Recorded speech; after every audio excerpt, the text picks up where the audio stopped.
एक बहुत खतरनाक एजेंट जो कि अपनी आइडेंटिटी को छुपाकर एक नॉर्मल लाइफ को जीने की कोशिश कर रहा था ताकि वो अपनी बेटी को प्रोटेक्ट कर सके। अचानक से ही उसके दुश्मनों को एक दिन उसकी लोकेशन के बारे में पता चल जाता है और वो लोग एक एक करके उसे जान से मारने के लिए आने लगते हैं। अब ऐसे में एजेंट अपनी बेटी को बचाने के लिए क्या करेगा, क्योंकि उसकी बेटी को उसके दुश्मनों से सबसे ज्यादा खतरा था। वो सब जानने के लिए आपको देखना पड़ेगा इस कहानी को। तो कहानी की शुरुआत में हम लोगों को थॉमस नाम के एक आदमी को दिखाया जाता है जो कि अभी के समय पर तो बैंक में एज अ सिक्योरिटी गार्ड काम करता था, और पहले के समय में वो यूएस का एक फेडरल एजेंट हुआ करता था। और एक मिशन के दौरान उससे काफी बड़ी गलती हो गई थी, जिस गलती की वजह से उसे अचानक से ही अपनी जगह को, अपने काम को और साथ ही सब चीजों को चेंज करना पड़ा था। थॉमस का असली नाम असल में मार्टिन था, और अभी के लिए वो अपनी बेटी कार्ली के साथ, जो कि सिर्फ 5 साल की थी और उसे मार्टिन की सच्चाई के बारे में कुछ भी नहीं पता था, उसके साथ वो आकर लंदन में रह रहा था। अभी के लिए मार्टिन की लाइफ में ऐसा कुछ भी नहीं बचा था जिससे नॉर्मल लोगों को उसके ऊपर शक हो। वो भी बिल्कुल नॉर्मल ह्यूमंस की तरह सुबह सुबह उठता था, नहाता था, धोता था, और उसके बाद वो अपनी बेटी को उठाने के बाद उसे स्कूल के लिए तैयार कर उसे स्कूल में ड्रॉप कर देता था।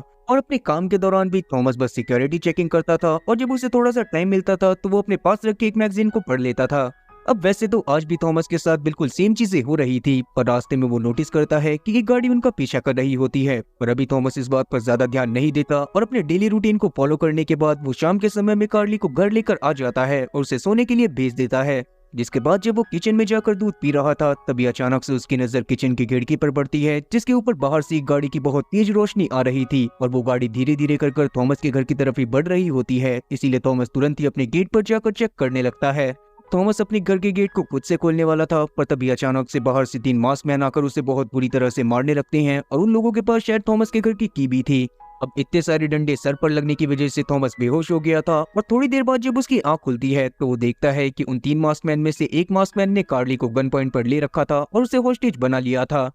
अभी के समय पर तो थॉमस की सिट्टी पिट्टी खुद भी गुल थी, और उसे ये बात समझ में नहीं आ रही होती कि आखिरकार ये मास्कमैन है कौन और यहाँ पर करने क्या आए हैं। तब एक मास्कमैन अपना मास्क उतार कर बताता है कि असल में वो यहाँ पर कोकेन की डिलीवरी लेने के लिए आया हुआ है, जो कि थॉमस ने ही चुरा कर कहीं पर रखा था। तब थॉमस को कुछ भी समझ में नहीं आता, क्योंकि उसे कोकेन के बारे में कुछ भी नहीं पता था, और उस दौरान हम लोग जान पाते हैं कि असल में वो रॉबर्स एक गलत एड्रेस पर आ गए थे। अब ये बात जब चोरों को समझ में आती है तो वो काफी ज्यादा परेशान हो जाते हैं, पर अभी के लिए वो थॉमस और उसकी बेटी कार्ली को ऐसे ही नहीं छोड़ने वाले थे। उन्हें इस बात का डर था कि जैसे ही वो लोग वहां से निकलेंगे, वैसे ही थॉमस उनकी पुलिस में कंप्लेन कर देगा और वो लोग बाद में पकड़े जाएंगे। वैसे तो थॉमस उनको बोलता भी है कि वो तो ऐसा नहीं करने वाला, पर उस दौरान वो लोग उसकी बात को नहीं सुनते, और उन लोगों ने डिसाइड करा था कि वो थॉमस और कार्ली को जान से मार देंगे। और वहां पर वो कार्ली को जान से मारने ही वाले होते हैं, पर थॉमस वहां पर तुरंत ही उनमें से एक की गन को छीनकर तुरंत ही वहां पर तीनों लोगों को मार देता है। अब कार्ली उस सिचुएशन को देखने के बाद काफी ज्यादा घबरा गई थी, पर थॉमस तुरंत ही उसे गले लगाकर संभालता है, और क्योंकि अभी के समय पर उससे 3 लोगों का कत्ल हो गया था, इसीलिए वो पुलिस वालों को कॉल करके इस बारे में बताने लगता है। थॉमस पुलिस वालों को कॉल करके अपने घर की सिचुएशन के बारे में बता ही रहा होता है, पर अचानक से उसके सर में दर्द होने लगता है, क्योंकि जब उन 3 जनों ने उसे मारा था तो सच में थॉमस के बहुत ज्यादा लग गई थी। अब उसी दर्द की वजह से थॉमस वहां पर बेहोश हो गया था, और थोड़ी देर बाद जब उसकी आंख खुलती है तो वो अपने आप को एक हॉस्पिटल में पाता है, जहां पर वो हॉस्पिटल के बेड पर लेटा हुआ था, पर उसके हाथ में हथकड़ी भी लगी हुई थी। अब अगले दिन जब थॉमस के पास क्वीन नाम का एक डिटेक्टिव आता है, तो उससे बात करने के बाद थॉमस को पता चलता है कि असल में उसे इस वजह से नहीं पकड़ा गया था क्योंकि उसने 3 जनों की जान ली थी, बल्कि उसे इस वजह से पकड़ा गया था क्योंकि अब तक वो एक गलत आइडेंटिटी के सहारे इस जगह पर रह रहा था, और पुलिस वालों को उस बारे में पता चल गया था। तो इस बात को सुनने के बाद थॉमस काफी ज्यादा परेशान हो जाता है, क्योंकि अगर उसकी असली आइडेंटिटी बाकी सबके सामने आ गई तो हो सकता था कि उसके सारे के सारे पुराने दुश्मन उसको मारने के लिए वापस आ जाएं। तब सबसे पहले तो थॉमस क्वीन से कार्ली के बारे में पूछता है, और उस दौरान हम लोग क्वीन की बातों से जान पाते हैं कि कार्ली को असल में चाइल्ड सोशल सर्विस वालों को दे दिया गया था, जहाँ पर स्टेसी नाम की एक डिटेक्टिव उसका ध्यान रख रही थी। अब तक थॉमस के बारे में सारी सच्चाई न्यूज में भी बता दी गई थी, और साथ ही उसके घर में हुए इंसिडेंट के बारे में भी बता दिया गया था, पर उस दौरान क्योंकि थॉमस का असली नाम मार्टिन रिवील हो गया था, इसी वजह से थॉमस बहुत ज्यादा परेशान हो जाता है, और उसकी समझ में नहीं आता कि उसको क्या करना चाहिए।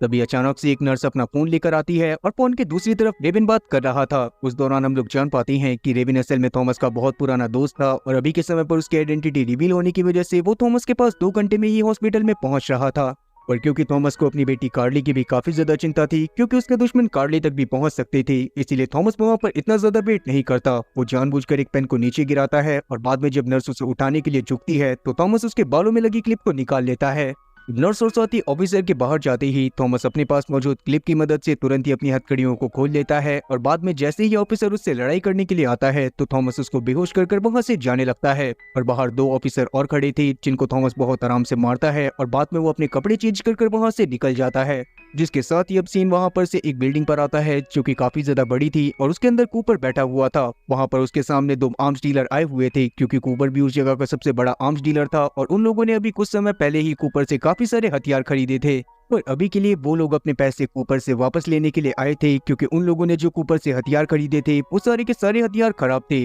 पर इस बात को सुनने के बाद कूपर को बहुत ज्यादा गुस्सा आ जाता है और वो अपने पास ही मौजूद एक गन की मदद से उन दोनों को शूट कर जान से मार देता है। और ऐसा कूपर ने इसीलिए करा था ताकि वो उन लोगों को ही अपने वेपन की क्वालिटी दिखा सके। असल में कूपर समझ गया था कि उसके हथियार एकदम सही थे पर उसके बावजूद भी ये लोग उससे धोखाधड़ी करने के लिए आए हुए थे, इसीलिए ही कूपर ने उन्हें जान से मारा था। तभी अचानक से कूपर के असिस्टेंट कूपर के पास आकर उसे मार्टिन यानी कि थॉमस के बारे में बताती है और उसे ये भी बताती है कि थॉमस अभी लंदन में था। अब ये बात जानने के बाद कूपर काफी ज्यादा गुस्से में आ जाता है और वो डिसाइड करता है कि वो लंदन में अपने लोगों को भेजकर थॉमस को जान से मरवा देगा और बाद में वो कार्ली को अपने साथ लेकर इस जगह पर आ जाएगा। और तब जाकर ये बात रिवील होती है कि असल में थॉमस कोई और नहीं बल्कि कूपर का दामाद था। पर एक मिशन के दौरान कूपर की बेटी की जान चली गई थी जिस वजह से ही थॉमस को यहाँ से भागना पड़ा था क्योंकि कूपर उसके पीछे पड़ गया था ताकि वो थॉमस को जान से मार सके। और अभी के लिए कूपर कार्ली को अपने पास लेकर इसी वजह से आना चाहता था क्योंकि धीरे धीरे कूपर बूढ़ा हो रहा था और वो चाहता था कि आगे चलकर कार्ली ही उसके सारे कारोबार को संभाले।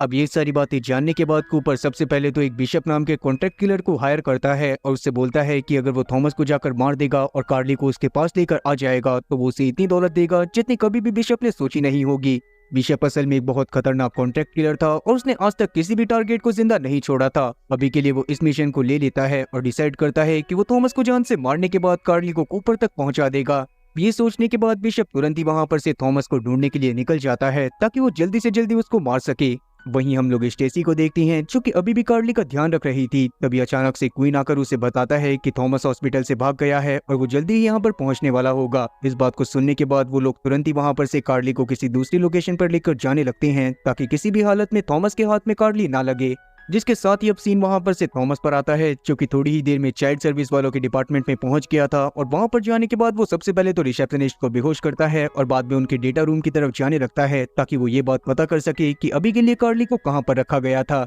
तब डेटा रूम में जाने के बाद थॉमस की मुलाकात वहां पर बिशप से होती है जो कि खुद भी वहां पर कार्ली की इन्फॉर्मेशन को पता करने के लिए आया हुआ था। तब वो कार्ली की इन्फॉर्मेशन को निकालकर सबसे पहले तो अपने फोन में डालता है पर जैसे ही वो वहां पर थॉमस को देखता है वैसे ही वो उसको मारने के लिए आगे की तरफ बढ़ने लगता है। थॉमस भी इस बात को समझते हुए बिल्डिंग में ही जाकर कहीं पर छुप जाता है और जब बिशप उसे मारने के लिए बाहर की तरफ आता है तो उस दौरान हम लोग थॉमस को देखते हैं जो कि सबसे पहले तो डेटा रूम में जाकर वहां पर से कार्ली का डेटा डिलीट करता है और साथ ही वो वहां पर बिशप के फोन को भी तोड़ देता है क्योंकि बिशप ने अपने फोन में कार्ली की इन्फॉर्मेशन को लिया था। अब क्योंकि थॉमस के पास बिल्डिंग के बाहर जाने के अलावा कोई और रास्ता नहीं होता इसीलिए थॉमस तुरंत ही बिल्डिंग के बाहर जाकर सबसे पहले तो एक टैक्सी को करता है और टैक्सी ड्राइवर से टैक्सी को भगाने को बोलता है। पर तब तक बिशप ने उसे देख लिया था और उसे पता चल गया था कि थॉमस वहां से एक टैक्सी में भाग रहा है। बिशप भी अपनी गाड़ी में बैठकर टैक्सी का पीछा करना चालू कर देता है और क्योंकि उसकी गाड़ी में काफी सारी आधुनिक चीजें भी लगी हुई थी उन्हीं चीजों की मदद से वो सबसे पहले तो टैक्सी ड्राइवर के कान में लगे ईयरपीस को हैक करता है और उसे बोलता है कि थॉमस असल में एक वांटेड क्रिमिनल है और वो असल में पुलिस वाला है।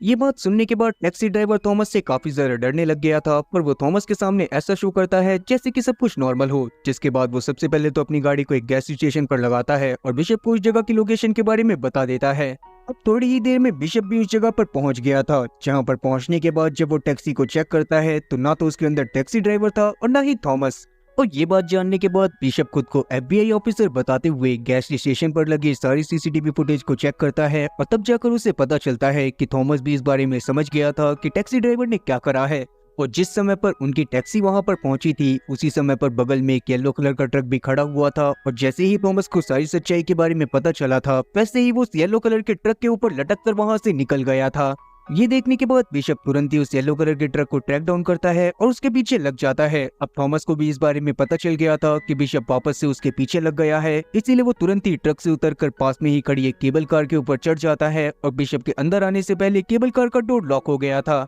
उस केबल कार के अंदर 3 लोग और बैठे हुए थे। उन तीनों को देखने के बाद बिशप तुरंत ही उन्हें $10,000 की गड्डी दिखाता है और उनसे बोलता है कि अगर वो लोग उसके लिए थॉमस को बेहोश करेंगे तो वो भी उन्हें $10,000 दे देगा। अब इतने सारे पैसे देखने के बाद तो उन लोगों की लार टपकने लगती है और वो लोग बिना साबुन पानी के ही थॉमस की धुलाई करना चालू कर देते हैं। तब थॉमस पहले तो उन्हें समझाने की कोशिश करता है कि वो उससे ना भिड़े, पर उसके बावजूद भी वो लोग नहीं रुकते और थॉमस को मारते रहते हैं। क्योंकि थॉमस के पास भी कोई और रास्ता नहीं बचा था, इसीलिए वो भी अपनी स्किल का यूज करते हुए उन लोगों को पल भर में ढेर कर देता है। जिसके बाद वो रे को कॉल करके अपनी लोकेशन के बारे में बताता है, जहाँ पर थोड़ी ही देर में रे भी पहुंचने वाला था। तब हम लोग बिशप को देखते हैं, जो कि पहले ही उस जगह पर जाकर खड़ा हो जाता है जहां पर थॉमस की केबल कार आने वाली थी और उसके पास काफी सारे हथियार भी थे। पर जैसे ही वहां पर थॉमस की केबल कार आती है, वैसे ही थॉमस वहां पर से निकलकर भागने लगता है और जल्दी ही वहां पर रे की गाड़ी भी आ जाती है, जिसमें थॉमस बैठकर भाग जाता है। तभी रे अचानक से नोटिस करता है कि थॉमस के एक गोली लग चुकी थी और उसका काफी ज्यादा खून बह रहा था। वो देखने के बाद तुरंत ही रे घबराते हुए थॉमस को अपने साथ अपने घर में लेकर चला जाता है, जहां पर सबसे पहले तो वो उसकी गोली निकालता है और बाद में वो उसको बैंडेज कर देता है।